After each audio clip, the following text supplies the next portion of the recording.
All right. It's time for the Afterburn. We got a good 15 minutes, so if you want to line up or you want to start typing in, you can make comments, ask questions. If you ask a question, I probably got in the other 3 pages of notes. No. I have a head start next time I teach. There you go. All right, come on up, Michael. Shabbat Shalom, Elder. Shabbat Shalom. Thank you for sharing all that you have shared today during this teaching. Oh, you're welcome. I felt like this teaching really resonated with me because I'm at a point in my life where I really needed to hear that. I was talking with my wife yesterday, and I was talking about the economy, but I segued into something else, which I think is really important here, because when I started the conversation, I was talking about money, and I said, America doesn't have a money problem anymore. America used to have a money problem once upon a time, a long time ago. And a long time ago, to solve the money problem, the bankers sold us debt and credit.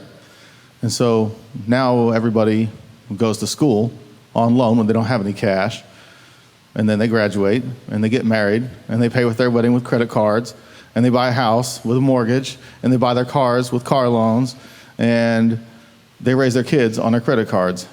And their whole life, they live on this debt, on other people's money.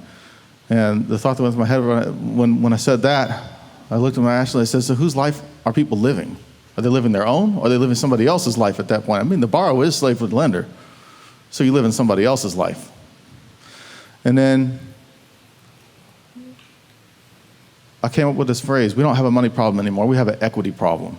Amen. We have an equity problem, not just in America, but I think we as a species, we as Yisrael, have an equity problem. And even those of us who own houses and own cars and own businesses and own everything, we have to really do some introspection to find out how much do we really own? Are we owning our responsibilities? Amen. Because that's the easiest thing to own, to look in the mirror in the morning and go, my family is a mess because it's my fault. Amen. My kids are a mess because of me. My finances are a mess because of me. It's mine. And when you were talking about King David, and you say all the kings used to be the first ones on the battlefield, that's because they owned their whole country. Amen. Amen. Thank you, Michael. That's awesome. You know, when he was saying that, I thought about this phrase, and a lot of us are living a borrowed life. Our life is on borrow, or a loaned life, because we owe everybody. Slave is, the borrower is slave to the lender. You working 12 jobs just to pay back a loan. And that's the world we lived in.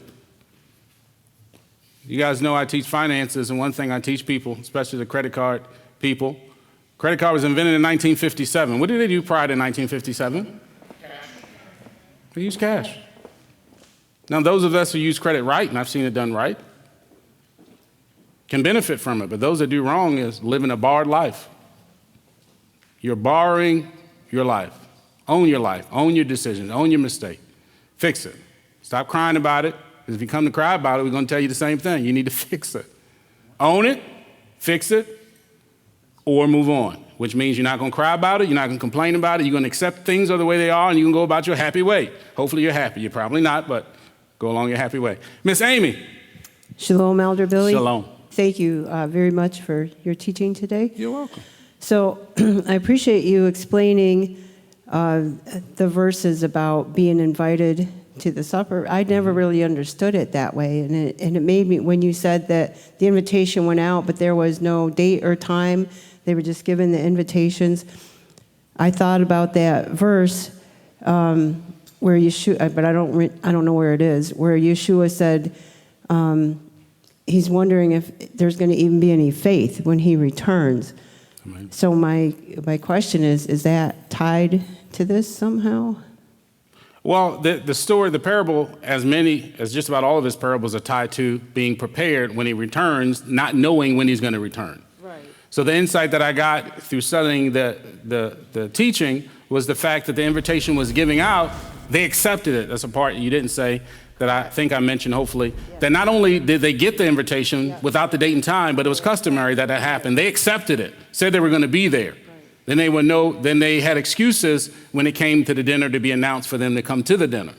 So I think having a lack of faith, I don't think I would necessarily tie it together. It's more about being ready when he returns. Obviously, if you don't have everything that you have, including faith, to be ready when he comes, then you may not go with him. Right, okay.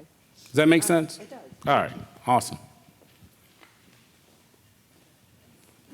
I just don't want people to think it's just faith. We know it's not, and I know you know it's not, it's just everybody else. I don't want them to think, oh, if I just have faith the size of a mustard seed. Rabbi talked about that too last week. Just the size. All right. Go back to last week and see him explain that, because it was really good. Sarah Beth. Shalom, Elder. Shalom. So question, I know, trying to decipher some, a lot of times I broad stroke things, so can you give me detail and categorize it for me? In assessing things that need fixed, there's always an assessing stage. How can you self-assess whether you're making an excuse or you're just finding the pieces of the puzzle to help you fix it? That's where counsel comes in, and Rabbi's level up class. So if you haven't did it, you better get in it, because he goes through all of these processes with every area, the major areas of your life, 6 or 7 major areas. He goes through that, telling you how to assess the goal, how to evaluate the goal, the process to get through each one. If you need help in that process, you need to come and get counsel, because you may see it as a step. We may see it as not a step that may not be needed. And I was going to bring the board out. I decided not to. I'm glad I didn't, because it would have been much longer. But on the board in the conference room that Rabbi uses, he has a block that says, you are here. That mall map thing he explains, well, he has a drawing of it, and it says, you are here. Then there's an arrow. Then in the middle, there's a blank spot. Then there's an arrow. Then there's a box that says destination.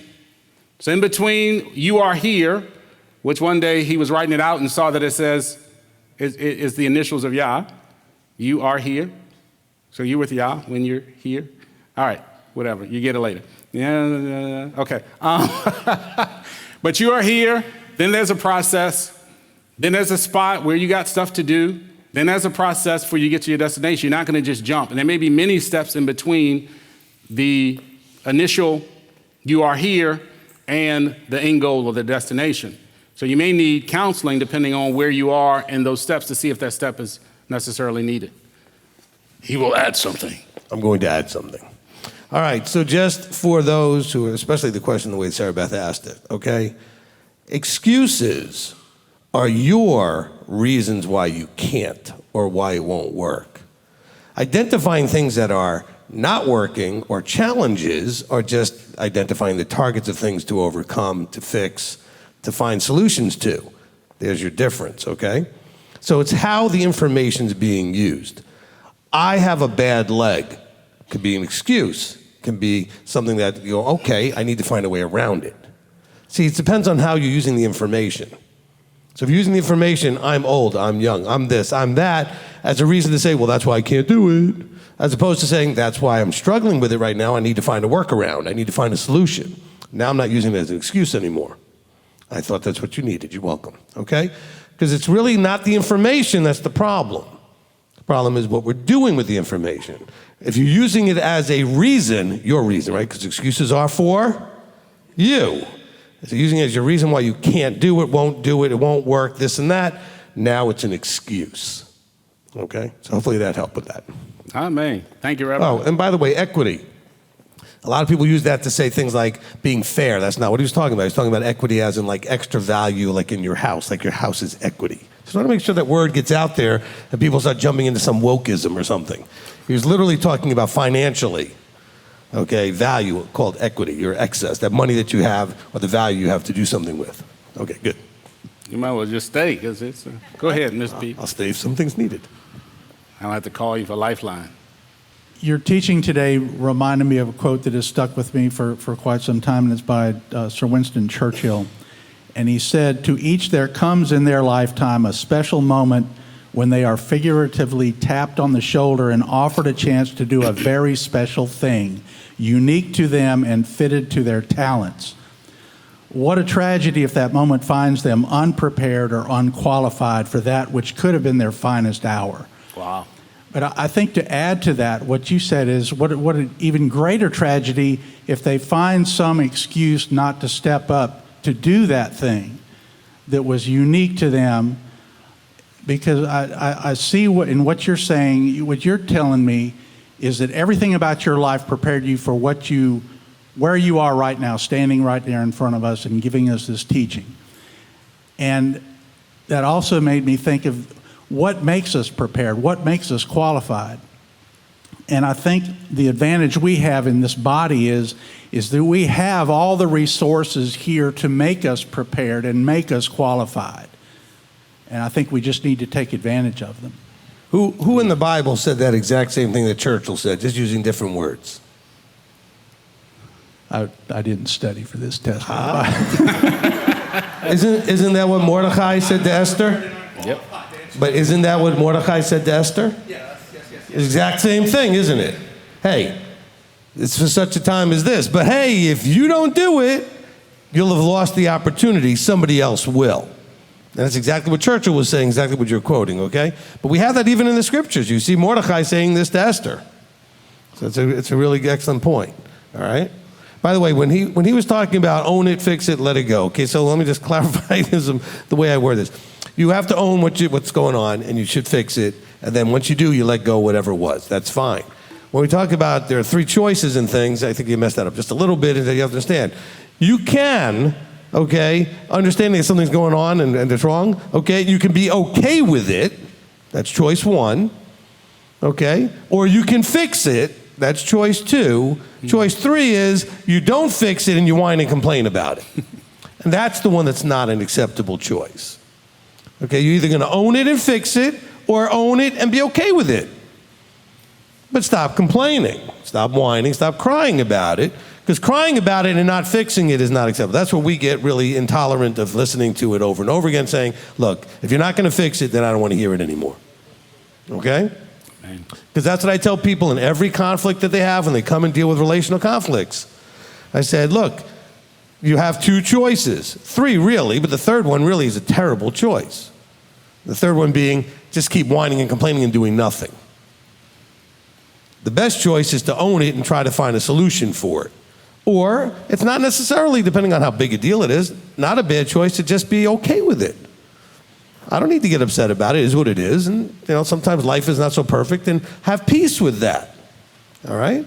The problem is we get into this negative space of whining and complaining, and that's where the excuses come in. The excuses come in as to why you're not fixing it. Okay? That's where the excuses come in. That's where it becomes terrible. All right, go to the live stream. Okay, from Lily, says question, when being cautious and planning things out of fear, be a form of excuse? Want me to answer that? Let me answer. Go. Sure, teach it. You'll learn when your teacher's here, you ask permission if they step in. So that's why I asked him. He's here. You can go ahead. All right. So the issue in your sentence is fear. Shouldn't have any fear. So you shouldn't be planning things out of fear, because you shouldn't have fear. So that would be a counseling call we would recommend. But when being cautious and planning things out of fear. So you shouldn't be planning things out of fear. You can be cautious, shouldn't be planning them out of fear. Could that be a form of excuse? Yes. Hold on. Okay, so it's an excuse when all you're doing is planning things instead of doing things. So then it becomes your excuse. Your excuse is, well, I can't go and do it because I'm still busy planning. All right? So I'm being cautious and I'm planning. And you could do that forever and never do anything. So can it be a form of excuse? Sure. Now, if you are just a little concerned about something and you want to be cautious and plan, that's fine. Plan, but then you have to do. And reasonably quickly, not 10 years from now, okay? But you should be planning and be cautious about anything you do, because there could be, leap without looking, you end up in a ditch, okay? So you got to plan. I don't have a problem with that. Not out of fear, like he said, but it becomes an excuse when that's all you're doing and you're using it as a reason not to take action. Next. That's the only one I have. Oh, good. Perfect. All right, let's give Elder Billy a hand. That was a fantastic job.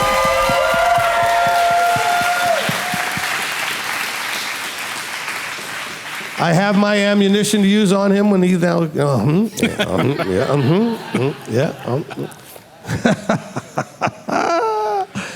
Oh, no, excellent job. As I was walking out of here, I heard the singing going on, which is really didn't sound very good to me because my computer's on a 30 or 40 second delay to what was going on here, and I could hear both. So it was not in sync as you guys were responding to him. For a minute there, I thought he was Freddie Mercury trying to get the audience to do whatever he said. You know, it was kind of like, he's up here going, hey-oh, hey-oh. I don't know what he was doing. Because I missed the beginning of it. But anyway, I'll have to go back and listen to it. But at least he got you guys in a good place, in the right place to receive that. But I really appreciate it. Excellent teaching again. Appreciate it. All right? And for good or for worse, you're sounding more and more like me, which is frightening because you're hearing the strength of how much you need to know a mature adult gets tired of you sounding like you're 3 or 5 or 8, okay? Because that's the way you are as a parent when your child comes to you and just it's the same drama and the same nonsense.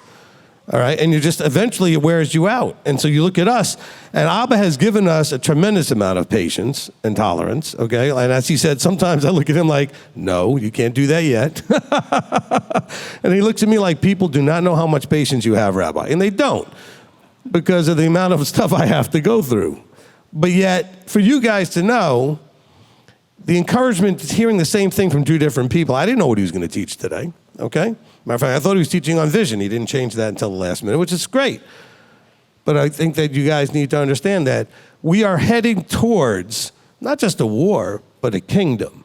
And in that kingdom, we have an expectation of changing this into an immortal body, right? We have an expectation of changing and transforming into the immortal. And I've told you, and I think you got an encouragement out of him, the same thing. I don't personally believe, and I think you might agree, that you're going to take the mess you have now and that he's going to take that mess and stick it in a forever body. Because that would be awful for you. Okay, some of you are thinking, oh, but I'm never going to get a body. Why would you want it to be forever when you hate it already now? Let's fix that stuff so that you'll be the type of you that you'd be happy to live forever. See, some of you, it's easy enough, you'll fix some of the physical challenges. Okay, but it's the other stuff that's not so simple. Getting a new body, you won't have the pains and the aches and all the other physical challenges. But it's the stuff that's going on up in here and in the heart. Those are the things that have to get fixed before he gives you the suit. Okay? No, I don't hear other teachers teaching this. So I'm glad you're hearing it from him and from me, because that's the getting prepared. You want to be prepared for what's coming. It's not just figuring out how to keep commandments, because it's about your head and your heart and your approach towards keeping commandments that matters, right? Deuteronomy 8:2, right? He wants to know whether it's in your heart to do it, okay? And he wants to know, are you going to own? Because I have a feeling, okay, just putting it out there, and I think I've said this in the Millennium and Kingdom teaching, I have a lot of confidence that he's going to have some really tremendous expectations of what each of us is going to be doing in the kingdom.